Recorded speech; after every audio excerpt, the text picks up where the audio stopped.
36 जिल्हे, 36 बातम्या. News G9 Maharashtra. उत्तर तुमच्या प्रश्नांची.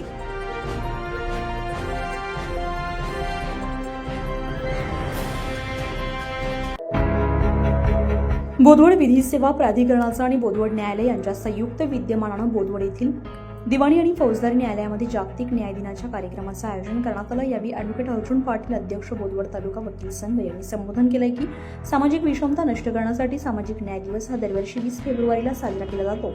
सदर दिवसाचं महत्त्व आणि ध्येय व उद्दिष्ट यावर बोबडे बोलताना त्यांनी सांगितलंय की 20 फेब्रुवारी रोजी दरवर्षी संयुक्त राष्ट्रांनी साजरा केलेला जागतिक सामाजिक न्याय दिन दारिद्र्य, बहिष्कार आणि बेरोजगारी काढून टाकण्यासाठी कारवाई करण्यासाठी जागतिक आव्हान म्हणून काम करण्याबरोबरच एकता, सुसंवाद आणि समाजातील संधींची समानता वाढते.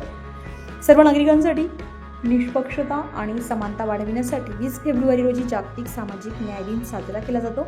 हा दिवस सामाजिक अन्यायाबद्दल जागरूकता निर्माण करण्यासाठी आणि लिंग, वंशवाद, असमानता, धार्मिक भेदभाव इत्यादींवर आधारित अडथळे दूर करण्यासाठी समर्पित आहे. हा दिवस जागतिक सामाजिक अन्यायांवर देखील भर देतो आणि संभाव्य उपाय आणि सुधारणांचा शोध घेतो. अनेक लोकांना गरिबी आणि अन्याय वागणूक यांसारख्या आव्हानांचा सामना करावा लागतो, ज्यामुळे त्यांना शिक्षण, रोजगार आणि चांगले जीवन मिळण्यापासून रोखलं जातं. लोकांना या समस्या सोडवण्यासाठी आणि समाज अधिक निष्पक्ष बनवण्यासाठी एकत्र काम करणं सदर दिवस प्रोत्साहित करतो. या दिवसाची थीम सशक्तीकरण, समावेश, सामाजिक न्यायाचा आणि सर्व प्रकारची विषमता कमी करणे, सर्वसमावेशक धोरणे आणि सामाजिक सुरक्षा यावर लक्ष केंद्रित करते, जे कायमस्वरूपी भविष्यासाठी न्याय संक्रमण बळकट करणे हे महत्त्व अधोरेखित करते. सामाजिक न्याय, समानता, मानवाधिकार आणि सर्वांसाठी समान संधीला प्रोत्साहन देणं हा या संयुक्त राष्ट्रांच्या प्रकल्पाचा केंद्रबिंदू आहे. आंतरराष्ट्रीय कामगार संघटनेची भूमिका. आंतरराष्ट्रीय कामगार संघटनेनं जागतिक सामाजिक न्याय दिनाच्या स्मरणार्थ निष्पक्ष जागतिकीकरणासाठी एकमतानं सामाजिक न्यायाचा जाहीरनामा स्वीकारलाय. यावेळी कार्यक्रमाचे अध्यक्ष न्यायाधीश QN शर्वरी हे होते. बोदवड तालुका वकील संघाचे अध्यक्ष ॲडव्होकेट अर्जुन पाटील, उपाध्यक्ष advocate Dhanraj C Prajapati, advocate KS Ingale, advocate Kishor Mahajan, सरकारी वकील ॲडव्होकेट वळवी यांनी अभ्यासपूर्ण मार्गदर्शन केलं. या कार्यक्रम यशस्वीतेसाठी बोदवड तालुका वकील संघ आणि न्यायालयीन कर्मचारी विधी सेवा प्राधिकरणाचे योगेश पाटील, अविनाश राठोड, प्रशांत बेदरकर, शुभम थोरात यांनी परिश्रम घेतले. सदर कार्यक्रमासाठी वकील बांधव आणि पक्षकार मोठ्या संख्येने उपस्थित होते. स्वच्छ राजकारणी, जिद्दी, मुत्सद्दी, निर्भीड, शूरवीर, प्रगल्भ बुद्धिमान, चारित्र्य संपन्न, प्रजावत्सल, न्यायप्रिय, जगविख्यात, प्रयत्नवादी, विज्ञाननिष्ठ, धीर्यस्वी, शक्तीपीठ, ज्ञानपीठ, प्रेम, मितहारी, प्रतिभा संपन्न, संभाषण चतुर, बहुभाषिक, समताधिष्ठी, निस्वार्थी, कदरदान, सुराज्याचे आपले संकल्पक, आपले क्रांतिकारक, धर्मसुधारक, नवसेनेचे जनक, स्थापत्य तज्ञ, गरवीर, महाराष्ट्राच्या अस्मितेचा मानबिंदू, भारतभूषण, राष्ट्रभक्त, राष्ट्राभिमानी, उदार, संयमी, मानवतावादी, भव्य, दिव्य, उत्तुंग आणि आदर्श व्यक्तिमत्व आणि विचित्र जगतमान्य, लोकराजा, जाणता राजा, विश्ववंदनीय छत्रपती शिवाजी महाराज यांना प्रथम मानाचा मुलाखत. खऱ्या अर्थानं छत्रपती शिवाजी महाराज हे सर्व जाती धर्मांना घेऊन चालणारे होते हे कधीच आपल्याला शिकवलं गेलं नाही. ज्या वेळेस 4थीच्या वर्गामध्ये ज्यावेळेस मी होतो त्यावेळेस छत्रपती शिवाजी महाराजांचा शिवछत्रपती हे नावाचं पुस्तक शिकवलं जात होतं. त्या टाइमला प्रसंग यायचा छत्रपती शिवाजी महाराज अफजल खानाचा वध. ज्या टाइमला माझ्या वर्गामध्ये एक मुसलमान व्यक्ती मुलगा होता, तो बसलेला होता, त्या कोवड्या मुलाला वाचलं. ज्या टाइमला अफजल खानाचा वधाचा विषय होता, जे गुरुवर्य होते ते शिकवायला सुरुवात करायचे की छत्रपती शिवाजी महाराज प्रतापगडच्या पायथ्याशी अफजल खानाला बोलवलं. त्याच्यानंतर अशा पद्धतीने म्हटलं अफजल खानाचं नाव येतो तर सगळ्या विद्यार्थ्यांच्या मानात जे आहे त्या मुसलमान विद्यार्थी जो होता त्याच्याकडे ओळायचा. तो विचार करत, तो माझा मित्र, तो म्हणायचा मला नाही वाटत की तो अफजल खान काय माझा नातेवाईक आहे, पास आहे. तर खऱ्या अर्थानं आणि आज तो मौलवी झालेला आहे. आणि इतकं परिवर्तन या सामाजिक न्याय व्यवस्थेचं झालं आहे की नागपूरच्या मस्जिदीमध्ये छत्रपती शिवाजी महाराजांवरती त्याचं भाषण आहे. याकरता मस्जिदीमध्ये सांगण्यात आलं होतं की छत्रपती शिवाजी महाराजांवर हे मौलवी बाब. त्यांनी छत्रपती शिवाजी महाराजांनी इस्लाम, छत्रपती शिवाजी महाराज आणि भीमसेना या संदर्भात त्यांनी बराचसा केलेलं आहे. खरं म्हटलं म्हणजे काय होते की ही एक राजकीय पोळी भाजण्याचा कार्यक्रम होतो. कसा की छत्रपती शिवाजी महाराजांचं राज्य कोणत्याही धर्माच्या विरोधात नव्हतं, ही सर्वात आधी समजून. तुम्हाला अफजल खानाचा वध शिकवला जातो, पण ज्या छत्रपती शिवाजी महाराजांनी जी वाघनखं वापरली, जी वाघनखं ज्यांना दिली, तो मदारी मेहतर तुम्हाला समजवलं जातो. हे इथं समजलं पाहिजे. ज्या काय औरंगजेबाची याच्यात मिठाई देऊन छत्रपती निसटले हे तुम्हाला सांगवलं जाते. आग्र्याहून सुटका झाली हे तुम्हाला सांगलं जाते. पण आग्र्याहून सुटका करण्याकरता ज्या माणसानं पोलत खान म्हणून माणूस व्यक्ती होता त्यानं शिवाजी महाराजांना मदत केली हे तुम्हाला शिकवलं जाते. जाणून म्हणून तुमचा इतिहास आता तुम्हाला माहिती आहे.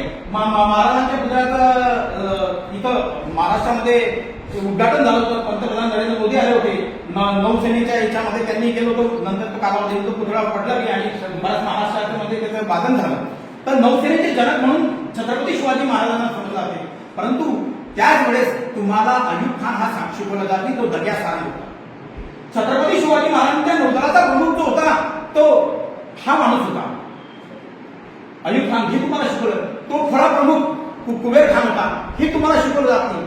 ज्या टायमाला छत्रपती शिवाजी महाराज अफजल खानाला भेटायला जात होते त्यावेळेला असलेल्या 9 अंगरक्षकांपैकी 4 अंगरक्षक हे मुस्लिम होते हे तुम्हाला शिकवलं जात नाही, सांगितलं जात नाही. त्यामुळे काय होतं की धर्माधर्मामध्ये ते निर्माण करण्याचं काम होते आणि त्यातून एक कोडी भासण्याचं काम होते.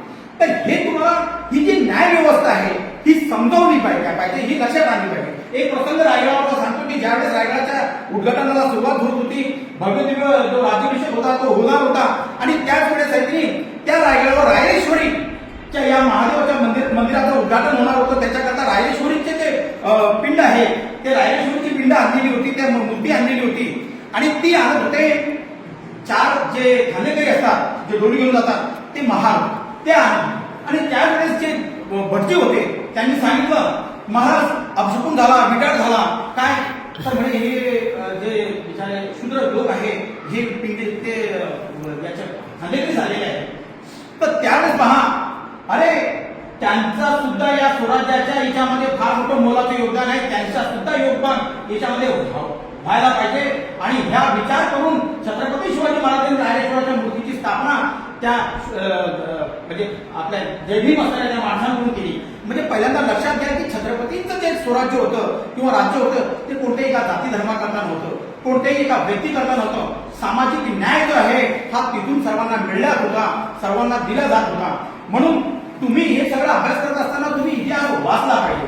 आणि जशा पद्धतीने सांगितलं की दर्या सारंग जो अयूब खान आहे तो आरमार प्रमुख होता.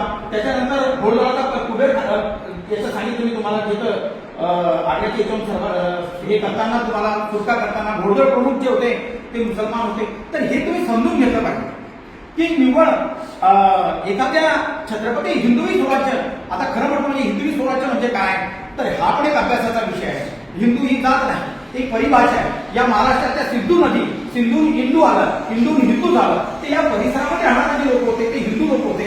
कारण इंग्रजांनी ज्या टायमाला सिंधू पलीकडता जी वसाहत होती हिंदुस्थानची तिथं नामाकरण या पद्धतीने केलं आहे हे आपण समजून घेतलं पाहिजे.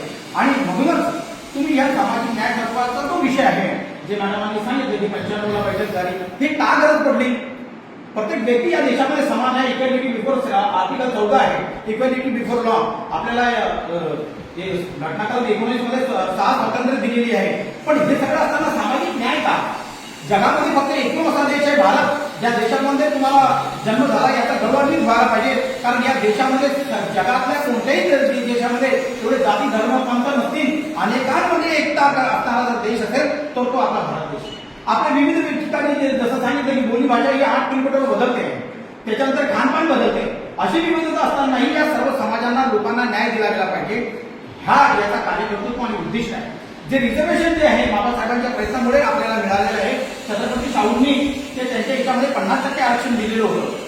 का तर हे आरक्षण कशाला तो विकर माणूस आहे, जो दुबळा आहे, सशक्त माणसासारखा तो पुढे चालू शकत नाही. म्हणून एसटी एससीचे जे कॅटेगरी दिलेले आहे की नोकरीमध्ये तुम्हाला रिझर्वेशन, सरकारी इच्छामध्ये रिझर्वेशन, नाहीतर नंदुरबारमध्ये असणारे वडवी साहेब आपल्यापर्यंत येऊ शकले नसते जर ही सामाजिक न्याय तत्वाची संकल्पना नसते. तर म्हणून या सगळ्या गोष्टींचे सामाजिक न्यायाच्या ज्या संकल्पना आहे ह्या समजून घेतल्या पाहिजे. धार्मिक संकल्पना समजून घेतल्या पाहिजे. जर हा देश नुसता धार्मिक असता तर शबरी साहेब आपले न्यायाधीश राहिले नसते. तर म्हणून हे सगळे जे सामाजिक न्याय तत्वाचे जे पैलू आहे. न्यूज जी9 महाराष्ट्रासाठी ईश्वरवाणी जळगाव बोदवड.